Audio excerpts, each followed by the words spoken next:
Hello everyone, and welcome back to English Corridor. Find a quiet place, relax, and enjoy today's English podcast.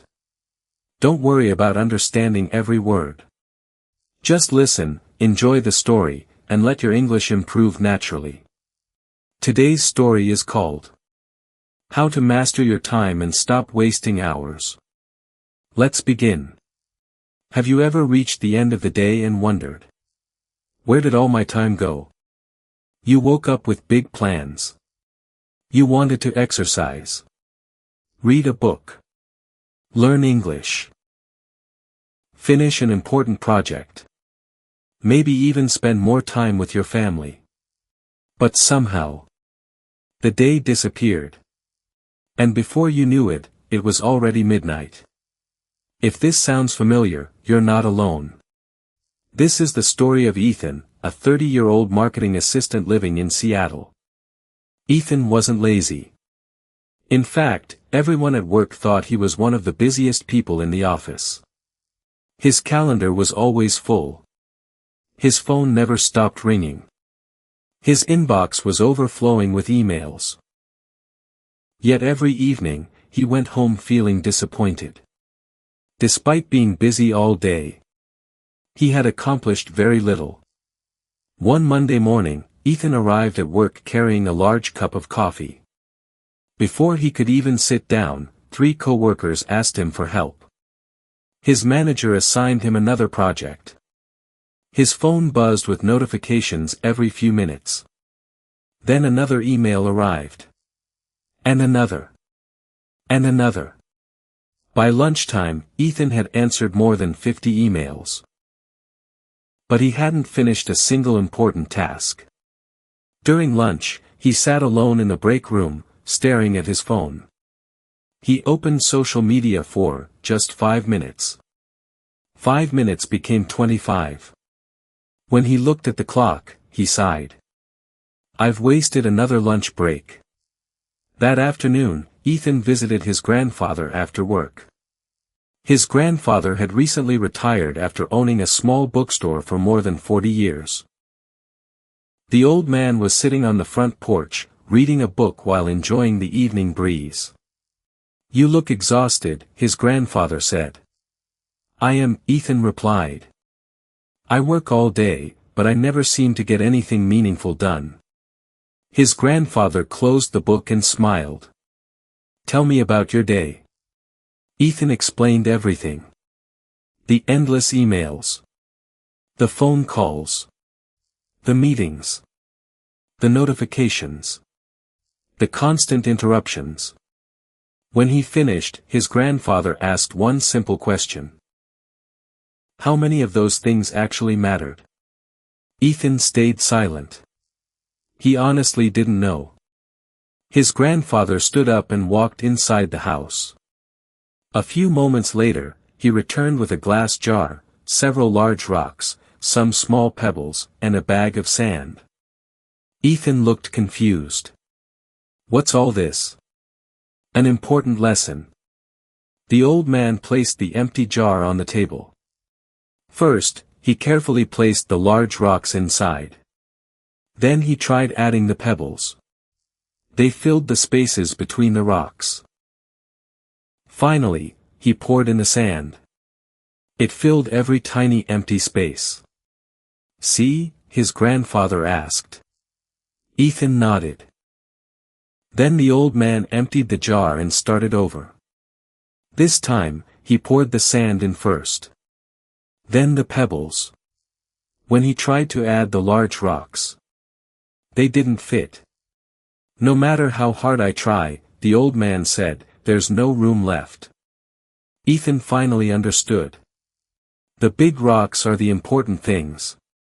His grandfather smiled. Exactly. Your health. Your family. Your dreams. Your personal growth. If you fill your life with sand first. Small distractions. Pointless meetings. Endless scrolling. There will never be enough room for what truly matters. Ethan stared at the jar. It was such a simple demonstration. Yet it explained his entire life. For years, he had been filling every day with sand. That night, Ethan couldn't stop thinking about the glass jar. He realized his grandfather wasn't just talking about time. He was talking about priorities. The next morning, Ethan decided to try something different. Before checking his phone, before opening his email, before looking at social media, he took out a notebook and wrote down the 3 most important tasks he wanted to complete that day. Not 10. Not 20. Just 3. He promised himself that he wouldn't check social media until those 3 tasks were finished. At work, the usual distractions appeared almost immediately. His phone buzzed. New emails arrived every few minutes. A coworker invited him to chat. For the first time, Ethan didn't react immediately. He turned off unnecessary notifications. He closed every tab that wasn't related to his work. Then he focused on his first task. For 30 minutes, he worked without interruption. When he finally looked at the clock, he was surprised. He had finished more work in half an hour than he usually completed in 2 hours. At lunchtime, he didn't open social media. Instead, he took a short walk outside. The fresh air cleared his mind. When he returned, he felt more energetic than ever. Over the next few weeks, Ethan created a few simple habits. Every morning, he planned his day before checking his phone. He stopped saying yes to every request. He learned that saying no to unimportant things meant saying yes to what truly mattered. He read for 20 minutes every evening. He exercised 3 times a week. He even started learning Spanish, something he had postponed for years because he believed he didn't have time. The truth was, he had always had the time. He just wasn't using it wisely. 3 months later, his manager noticed the change.